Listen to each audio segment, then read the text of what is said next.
Never leave your potential on the table. You can't ever leave your potential on the table. You can't ever go to bed at night knowing that you could have done more. You could have done this, you could have done that. That's the worst feeling possible. You want to go to bed at night knowing you did everything possible for that day to get better and to get closer to your goals. If you don't even know what your goals are, then write them out. Because you gotta have goals. If you don't have goals, you don't have a life. Because there's no point of doing anything that we do in life if we don't have goals. But you have to be consistently moving towards those goals every single day. What have you been doing to move towards your goals every day? Have you been taking action? Have you been consistently putting in the reps? Have you been doing what you're supposed to be doing? That's the most important thing. And the key is to write these things out so you know what you should be doing.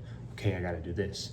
I gotta do this. I gotta do this. And then follow through and do those things so that way you can go to bed at night knowing you didn't leave your potential on the table. You can't leave your potential on the table ever. It's the worst in the world. It's the worst thing possible to know that you could have done this. You could have done that. You could have done this. I genuinely get mad at myself on days where I know you could have done this, could have done that, could have done this. It's always but it's a choice. That's what I'm saying. It's a choice. It's an option of you negotiating with your mind and beating your mind and saying, no, I'm going to do what I said I was going to do. You don't let your mind beat you. You beat your mind. And it's one of the hardest things in the world to do. This is why nobody has discipline. This is why there's so many fat people, so many broke people, and so many people who want so many people who want instant gratification. Now. Everyone wants this because they can't stay committed to their goals or to what they want in life. And you got to stay disciplined. There's no way you're going to accomplish anything of significance if you're not disciplined. No way at all. You have to stay disciplined with your goals. You have to stay focused. You have to stay onwards. You have to move. You have to do something with your life. You have to. You have to do something with your life. And if you don't know what to do, go work out. Go for a run. Go do some push-ups. Go read. Go learn. You have to just continue to move. And and if you do know what to do and you're just not doing it, then that's just on you. You're leaving your potential on the table. You can't leave your potential on the table. Can't do it. Never leave your potential on the table. Go a full day of you staying committed to doing what you said you were going to do, following through with it, staying committed to the process, and actually not lying to yourself. Because that's what most people do, is they lie to themselves. It's you're lying to yourself about this, you're lying to yourself about that, oh, it's not that important, oh, blah, blah, blah. This is what I was talking about when I was saying negotiating with your mind. It's no, you said you were going to do it, now you have to do it. You can't leave your potential on the table. Discipline is the most important. I don't care what job you work, I don't care about anything.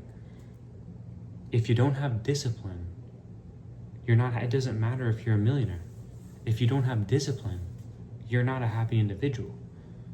If you're homeless and you don't have discipline, now that's the worst possible thing that you could ever be. Because at least if you have money and you're not disciplined, you still got money. So it's when people say money's not the key to happiness, it's to a certain extent, because you can always leverage that money. But if you're homeless and you don't have discipline, then you're at the lowest of possible lows. There's no more down that you could possibly go. But guess what? Those were decisions you made. That's what's so amazing about life. Everyone makes decisions. You're making decisions every single day. Those decisions are either helping you or they're hurting you. There's no way you can stay the same. Every single day you're doing things that are either going to help you turn you into the individual you want to become, or they're not turning you into that individual. You have to decide who you actually want to become with your life. Do you want to be a millionaire? What job do you want to have? How much money do you want to make? Do you want to be married? Do you want to have kids? What kind of house do you want to live in? Do you not want a house? Do you want an apartment? Okay, well, what kind of car do you want to drive? Once you discover all of these things, your life just becomes crystal clear to know what actions to take to get those things. You have to know what your goals are and do the action steps necessary to get to those goals. Then you'll be happy. Discipline equals happiness. Regardless of having the external things like the car and the house and all the money, regardless of having that, internally staying disciplined with the actionable steps necessary to get to that is the most important. Because if you're only letting down yourself internally if you're not doing what you said you were going to do. You're only letting down yourself. There's no one else that you can be frustrated with more than yourself. That's why self-accountability is the most important. Never leave your potential on the table. That's a video I have for you. If you like this video, like the video, comment, share, subscribe. See you in the next one.